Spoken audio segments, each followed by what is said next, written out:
like to thank you for joining us today for a mini-series that we're going to put out over Watch Terminology 101.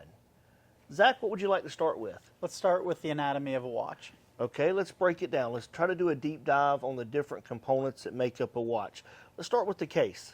So the case is the body that houses the movement. It can be made out of anything from steel to DLC coated steel. You've got some that are silver, gold, bronze, ceramic. You've got just a ton of material options, but just in general, it's going to be the main body of the watch that houses that movement. And on the case, we think that obviously if this watch is a steel and say your watch is yellow gold, obviously we understand why his watch would be more expensive being precious metal, but also there's times where just the tooling process of the different metal can cause a case to be more expensive as well. Mm-hmm. Okay, Zach, so second on the list, crystals. So crystals are the transparent covering that is over the dial. So it can be made out of sapphire, acrylic, mineral glass. Those are your top, three most common. Sapphire in particular is going to be very scratch resistant, so you don't have to worry about picking up scratches. Acrylic and mineral glass, they are capable of being scratched, however they can be buffed. Okay, so for number 3, let's talk about the face of a watch. I mean the dial of a watch. Please call it the dial. I am. So the dial is the surface that you've got either your numerals, your whatever you're using as indices, but it's what you actually tell the time off of. So the hands that we'll get to in a moment are going to point to a certain spot on that dial, and that's going to indicate to you what time it is. Okay, so let's move into hands.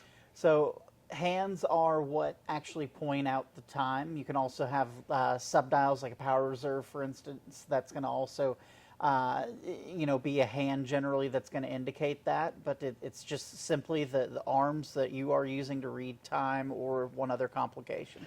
So when someone says it's a 2-hand watch, what are they referring to? So generally that's going to mean it's got an hour hand and a minute hand, and you do not have a running seconds hand. So a 3-hand watch would be adding to the seconds hand, right? Exactly.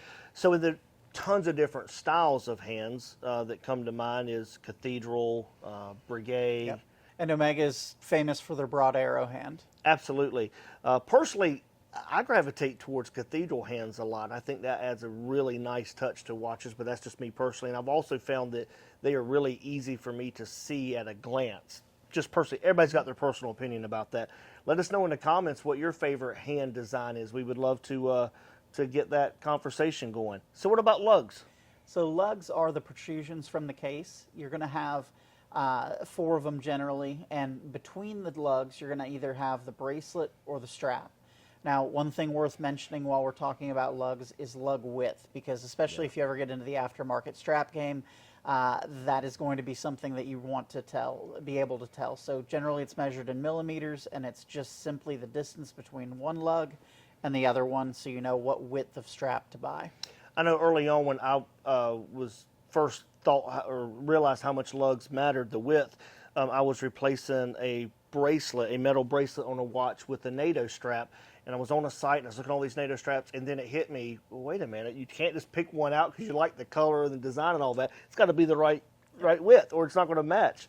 So early on, if you're new to watches, that's something to you can start measuring right away and to learn about watches as you get into them, because if you can stay in the common lug width dimensions, it's going to be much easier to find different straps. And we all know you can have one watch and 5 straps, and now you have 5 watches, so that's kind of important. Let's talk about the crown. So the crown is going to be the little knob on the side of the watch. Generally you're going to be able to wind it if it's a mechanical watch of some sort. You can set your time, your date. There's a lot of different things that you can set through that crown. What about a bezel? So a bezel is the ring that is just outside of the crystal, and a lot of watches just have a simple smooth bezel that's more or less just functions as decoration.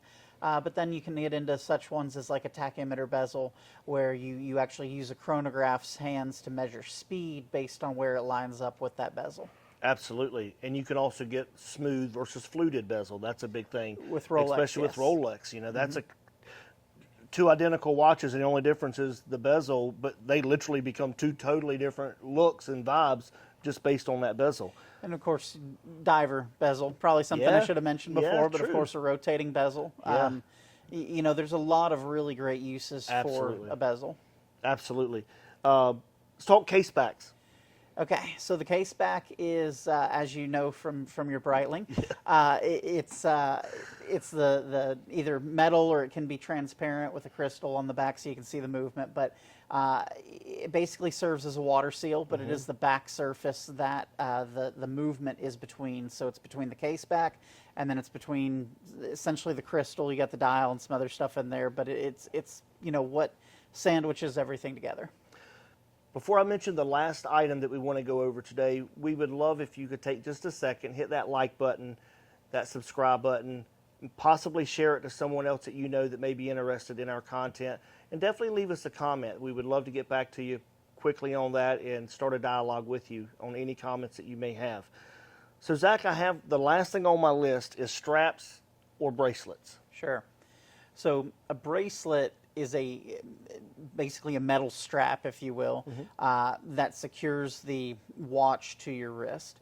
You can have all different kinds of bracelets. You've got mesh bracelets. You've got, you know, the famous Rolex Jubilee bracelet. You know, the Oyster bracelet is a little bit more sporty. There's just a ton of different bracelet styles.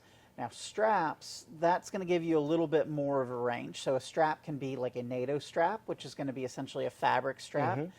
You could have a rubber strap of some sort.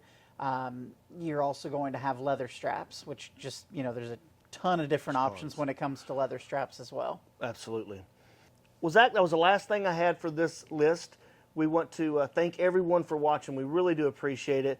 If we missed something that you can think of, let us know, and we look forward to seeing you again soon. Thank you all for watching.